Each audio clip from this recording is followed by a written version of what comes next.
सभी को नमस्कार। आज हम गहराई तक जाएंगे और सुनामी नामक प्राकृतिक आपदा के बारे में और अधिक जानकारी प्राप्त करेंगे।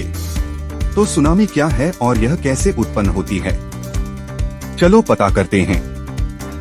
सुनामी पानी की बड़ी मात्रा के विस्थापन के कारण होने वाली बड़ी समुद्री लहरों की एक श्रृंखला है, जो आमतौर पर पानी के नीचे भूकंप, ज्वालामुखी विस्फोट, भूस्खलन या कम सामान्यतः उल्कापिंड के प्रभाव के परिणामस्वरूप होती है। सुनामी पूरे समुद्री बेसिनों में फैल सकती है और उथले तटीय क्षेत्रों तक पहुंचने पर ऊंचाई में वृद्धि कर सकती है और विनाशकारी बाढ़ और विनाश का कारण बन सकती है।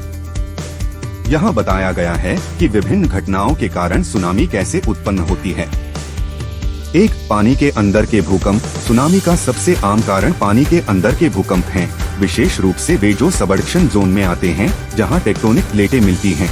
जब भूकंप समुद्र तल को लंबवत रूप से विस्थापित करता है, तो यह शक्तिशाली तरंगों की एक श्रृंखला उत्पन्न कर सकता है, जो भूकंप के केंद्र से बाहर की ओर निकलती हैं।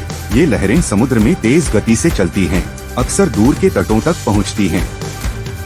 2, ज्वालामुखी विस्फोट। ज्वालामुखी विस्फोट विशेष रूप से वे जो समुद्र की सतह के निकट या नीचे होते हैं, सुनामी भी उत्पन्न कर सकते हैं। जब कोई ज्वालामुखी फटता है, तो उसके क्रेटर के ढहने, ज्वालामुखीय गैसों के निकलने या पानी में लावा की आवाजाही के कारण पानी का अचानक विस्थापन हो सकता है। यह विस्थापन तरंगे उत्पन्न करता है, जो विस्फोट स्थल से बाहर की ओर फैलती हैं, जिससे सुनामी आती है।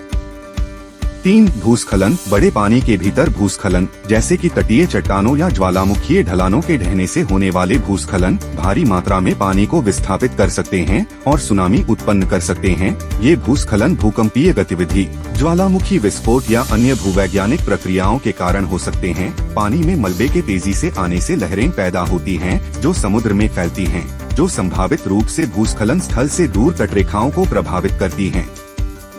4, उल्कापिंड के प्रभाव। हालांकि दुर्लभ, समुद्र में उल्कापिंड के प्रभाव भी सुनामी उत्पन्न कर सकते हैं।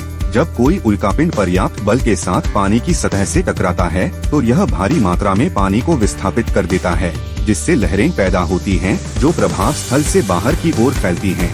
हालांकि उल्कापिंड के प्रभाव से सुनामी आने की संभावना कम है, लेकिन संभावित परिणाम महत्वपूर्ण हो सकते हैं। एक बार उत्पन्न होने के बाद सुनामी पानी की गहराई के आधार पर कई 100 किलोमीटर प्रति घंटे, सैकड़ों मील प्रति घंटे की गति से समुद्र में यात्रा करती है। हालांकि वे गहरे समुद्र के पानी में ध्यान देने योग्य नहीं हो सकते हैं, लेकिन जैसे जैसे वे उथले तटीय क्षेत्रों के करीब पहुंचते हैं, सुनामी की ऊंचाई और ऊर्जा बढ़ सकती है, जिसके परिणामस्वरूप जब वे जमीन पर गिरते हैं, तो अक्सर विनाशकारी बाढ़ और विनाश होता है। सुनामी के प्रभाव को कम करने और तटीय समुदायों की सुरक्षा सुनिश्चित करने के लिए प्रारंभिक चेतावनी प्रणाली, तटीय योजना और सार्वजनिक शिक्षा आवश्यक है। इन उपायों में सुनामी का पता लगाने और निगरानी प्रणालियों का विकास, निकासी मार्गों और आश्रयों की स्थापना, और सुनामी प्रवण क्षेत्रों में निवासियों और पर्यटकों के लिए तैयारियों की जानकारी का प्रसार शामिल है। खैर, आज के लिए बस इतना ही। आप जिस दुनिया में रहते हैं, उसके बारे में अधिक जानने के लिए सब्सक्राइब